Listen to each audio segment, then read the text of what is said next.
Understanding the basics of the tree's physiology will allow you greater success with your microinjections. In this presentation, we will focus on the components that deal with the transportation of injected materials in the tree. Understanding how a tree works. Knowing the basic inner workings of how a tree works is important for successful tree injection.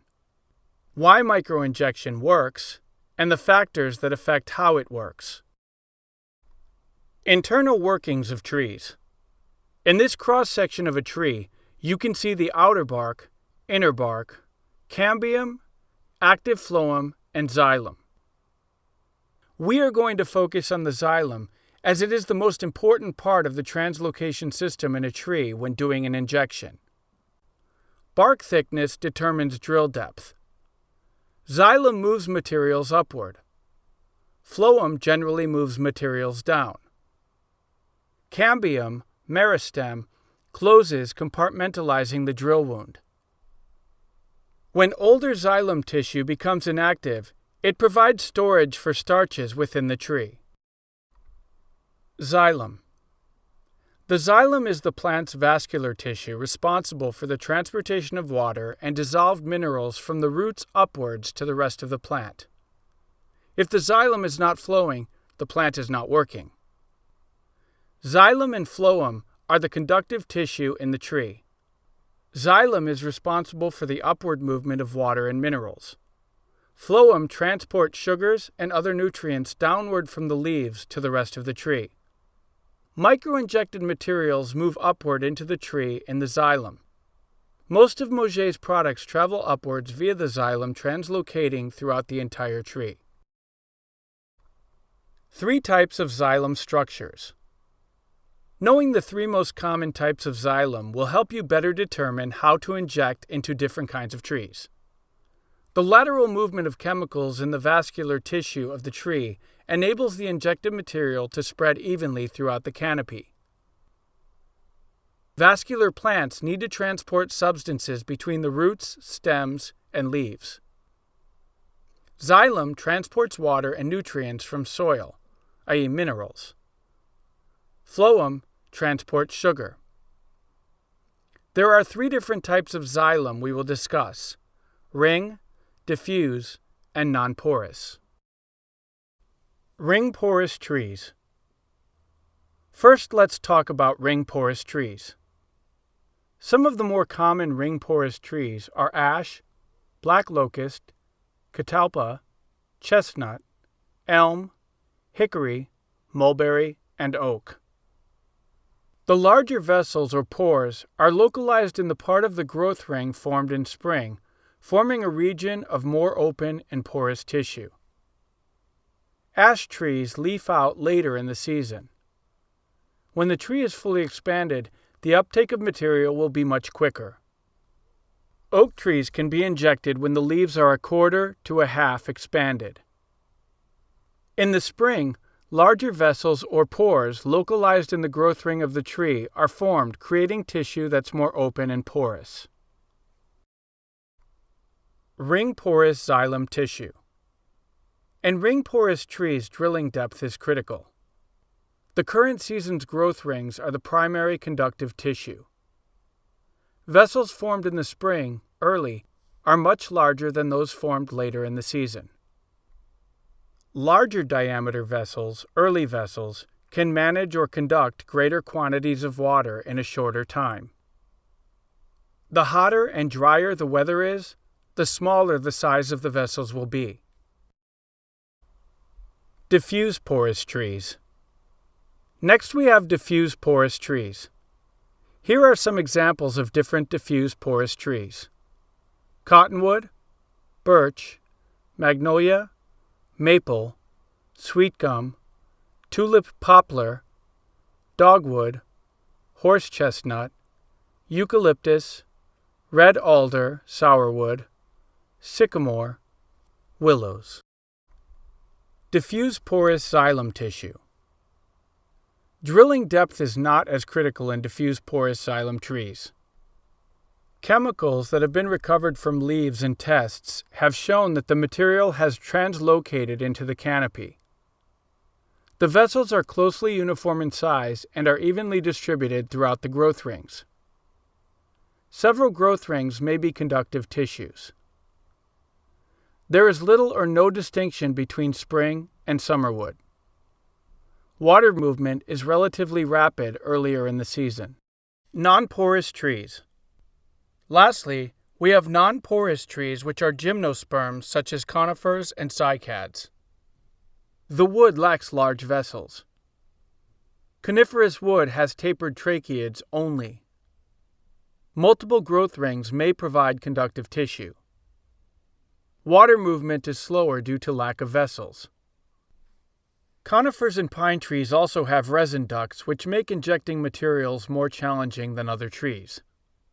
Injecting when resin is not flowing is best, usually in late fall or very early spring. Here you also see a photo of tracheids and resin ducts. A tracheid is a type of water-conducting cell in the xylem which lacks perforations in the cell wall. Non-porous trees.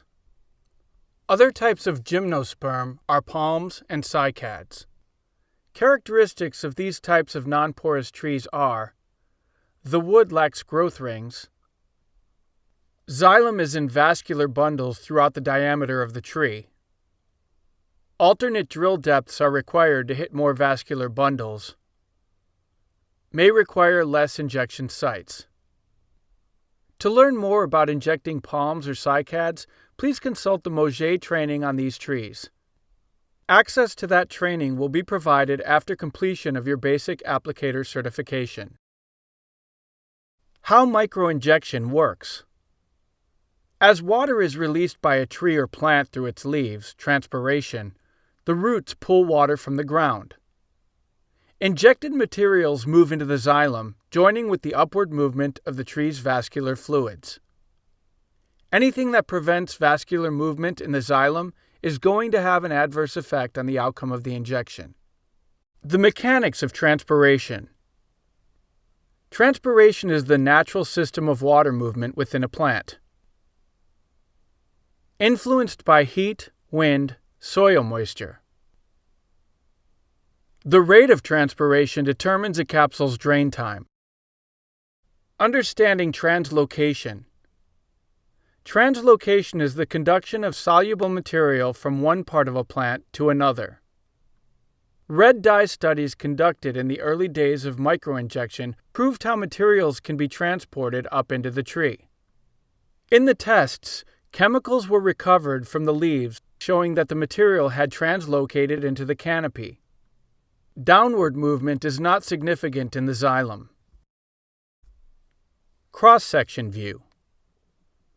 The red dye studies also showed the lateral movement of materials in a tree. Dye injected into the buttress roots moved laterally in the tree up to the level of 4 feet. After 4 feet, the lateral movement is complete. This is the reason why it is recommended that injections take place as low as possible on the top of buttress roots. This photo demonstrates the material's lateral progression throughout the tree's vascular system. In this example, lateral translocation is complete at the 4-foot level. Understanding translocation. Limbs high in the crown of this 25-foot tall tree show the red dye that was injected using Mauget injectors. This confirms the tree's ability to translocate material to the extremities of the canopy.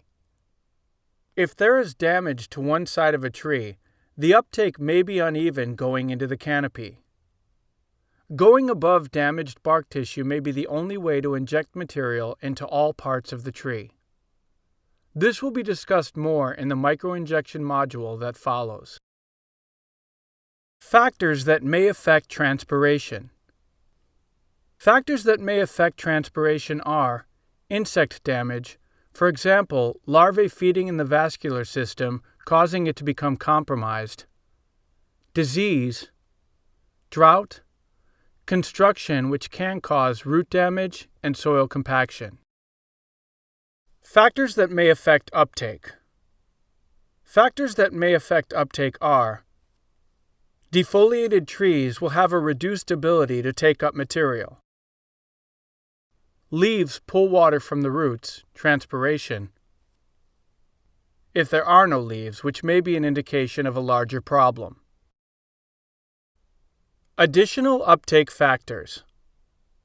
Additional uptake factors. Certain conditions affect uptake positively.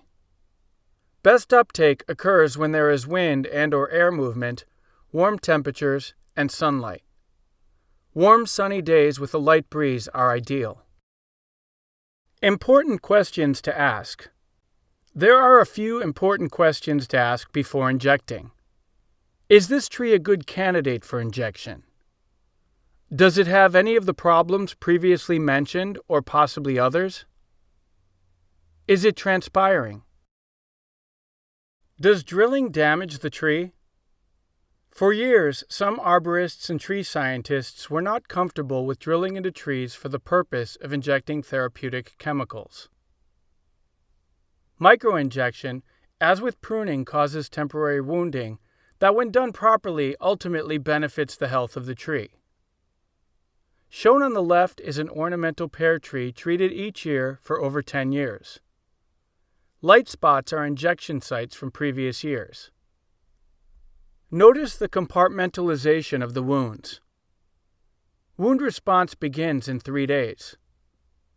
Mauget microinjection has been used safely for over 60 years. Time has proven the value and efficacy of Mauget microinjections.